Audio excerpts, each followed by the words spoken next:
What do you make of the moves that we've seen in the market over the past few days? Well, I mean, right now the market is just trading on its own news flow, and there's this like vortex going on with this concern. But what we have to do is to step back and ask ourselves the question: how much is this actually going to impact corporate profits, and how does this play through over time, rather than focusing on the movement in the stock market itself? We just lowered our estimates for corporate profits this year for the S&P. We took them from about 6% to just a little bit over flat. So we don't think this is a disaster from a profit perspective, but clearly this is going to be a big hit. Clearly, it's going to be a big hit, but we don't know how much of a hit it's going to be. Vail Resorts, I'm just giving an example here, has withdrawn its guidance after the second quarter EBITDA misses the average analyst estimate. I mean, this is a moving target right now, and we haven't even seen the worst of it in the U.S., John. So how do you go about coming up with earnings projections and figuring out a valuation for the S&P 500 when so much is unknown? Well, Scarlett, you actually raise a number of important points here. First of all, we have to be really careful not to extrapolate. You're talking about a company that's in the travel and leisure sector, and whether we're looking at hotels or airlines or the like, they're going to be under much more pressure than a company that makes cleaning supplies for your home or provides you with electricity or something else. And so that is an important but relatively small part of the overall economy, but they're going to get hit relatively hard and relatively quickly. But the other problem that we're seeing is that the analyst estimates are not being updated because companies aren't saying, here's what I think I'm going to do in terms of profits. They're simply saying, I'm kind of pulling my number. I don't know what it's going to be, so I'm not giving you guidance at all. And that leaves the market flying blind a little bit. And the estimates, so therefore, when we look at the revisions to the earnings, they're not really reflecting the reality, and people are struggling with that.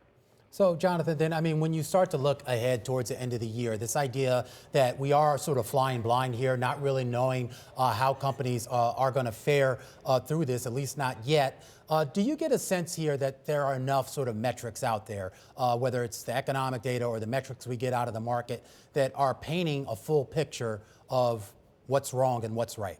Well, first, the answer is sort of. So let's start with: do I believe that an interest rate on a 10-year bond at less than 50 basis points is a reasonable indication of the demand for capital over the next year or so? Absolutely not. I think that's overblown. Do I believe that oil, which has gone from $60 or so to $30 in 2 months, is an indication of industrial demand or demand throughout the economy? Absolutely not. I think that those things are overblown. Do I believe that by the end of the year we will be in an environment which is substantially more stable? You guys were talking about the VIX before, but the chances are the VIX is probably closer to 15 than it is to 60 at the end of the year, and that's going to naturally push the valuation of assets up.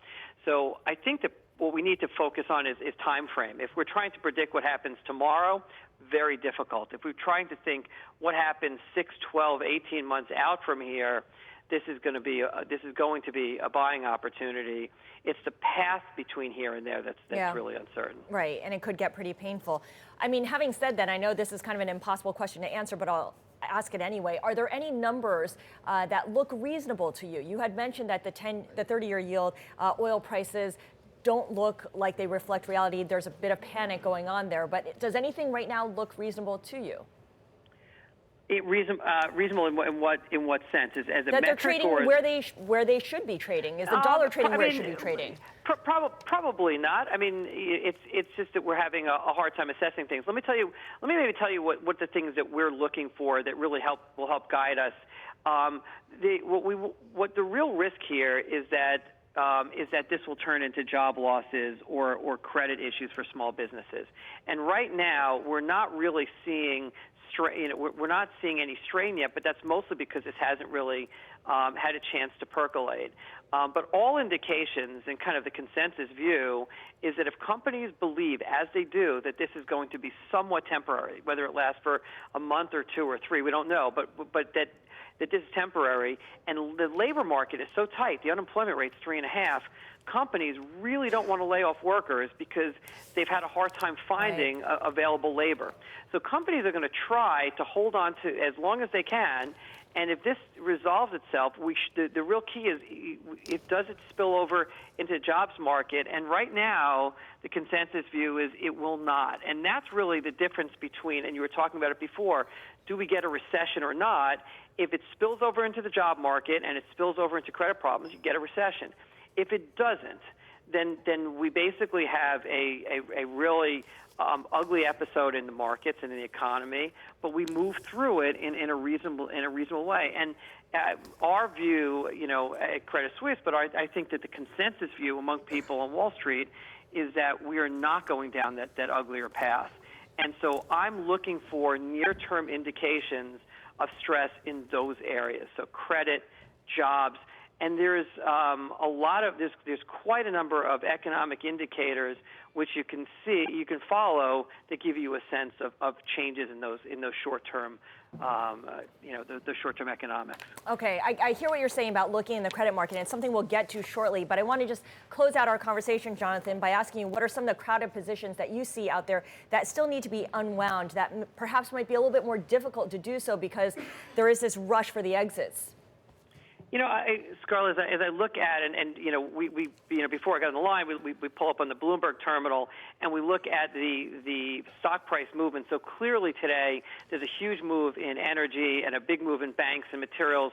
That we understand because of the move in oil and the move in interest rates. But if you look at everything else, they're kind of moving together. And so what that means is these aren't individual investors choosing to not be in one stock or another. These are people who are using ETFs or for the futures market or what have you to basically lower their risk profile all at once. And so what we're going to see over the next, several weeks is that people actually start to look at this with a much kind of finer lens and say, wait a second, there's some disruption here. There are companies that are better companies that we can get at a discount. I spoke to an investor today who's saying, for example, that they're seeing a whole bunch of technology stocks that they thought were expensive, and they're getting very close to their individual buy numbers to be able to put some money to work. I don't know if we're there yet, but we're surely a lot closer today than we were a while ago. All right.